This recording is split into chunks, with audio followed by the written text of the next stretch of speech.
Здравейте, казвам се Филип Витанов, менеджер човешки ресурси съм в AQ Electric. В компанията в момента работят 560 човека, като може би 1/6 от хората са административен и менеджерски персонал. Всички останали са производствен персонал. Преди 4 години, като дойдох, хората в Електрик бяха около 400 и в момента с 160 човека се увеличила през тези 4 години числеността на персонала в компанията. Имам две основни цели в близкия 3-годишен период в областта на човешките ресурси. Първата ми цел е АК Електрик да бъде в топ 3 на желаните работодатели за работа в България, в производствения сектор. И втората ми цел е в АК Електрик да работят високо мотивирани, образовани и удовлетворени от работата си работници.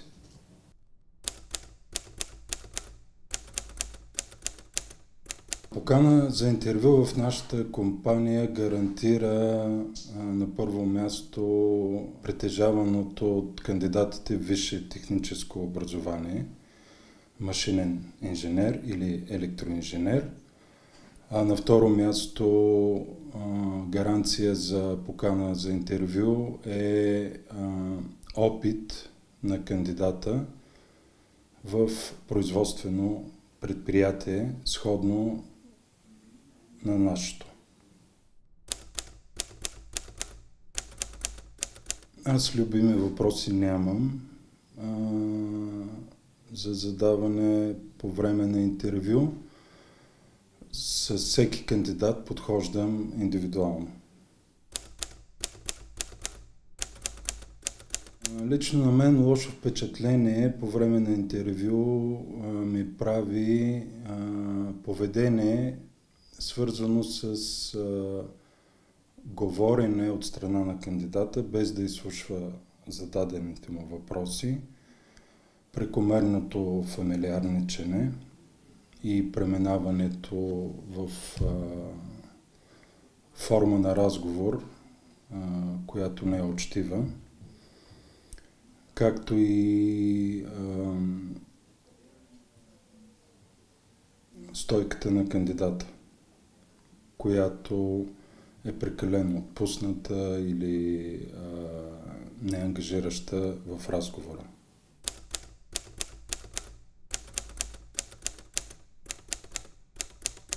Съветът ми към тези хора е първо да имат голямо желание за работа в производствена компания, която е ориентирана към международни клиенти. И на второ място тяхната амбиция да докажат, че с упоритост и труд могат да се преквалифицират. Тъй като в нашата компания имаме програма за въвеждане на нови хора, имаме наставници, които правят всичко възможно новите колеги максимално бързо да усвоят новите знания и да придобиват необходимите умения. Да, използваме такива практики. Всяка година в началото на годината ние правим изследване на нагласите, ангажираността и мотивацията на служителите. И в зависимост от резултатите, които получим от тези анонимни анкети, ние предприемаме и следващи действия за повишаване на ангажираността на нашите служители и на мотивацията им. Обучителната програма на нашата компания е много важна. Ние всяка година имаме бюджет за обучение, имаме план за обучение, който обхваща всички отдели и направления в компанията. И също така правиме и периодични тимбилдинги на екипите, в които забелязваме, че има някакви проблеми, комуникационни проблеми.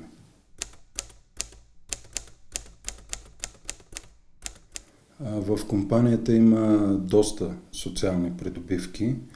Ежемесечно ни предоставяме 60 лева ваучери за храна. Имаме персонални поздравителни картички и парични суми за всеки рожденник през годината. Организираме спортни турнири.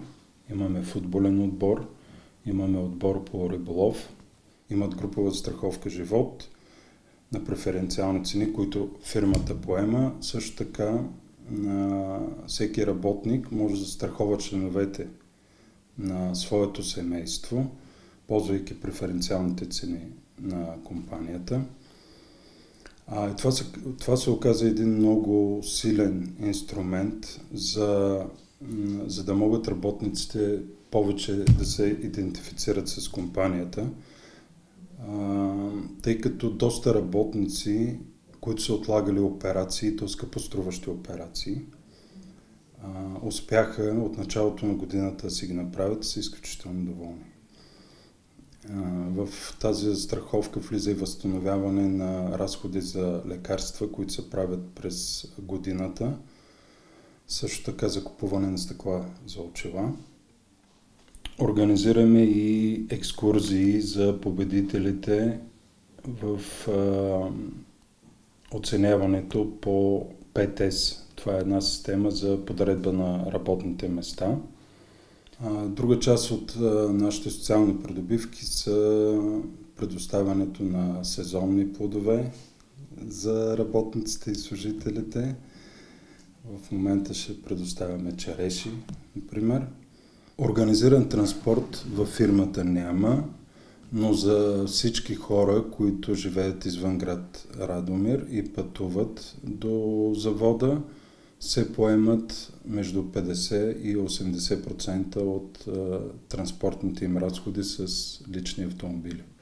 В момента сме в процес на изграждане на фитнес клуб в завода и сме в процес на преговори за предоставяне на ежемесечни масажи на работниците и служителите тук на място.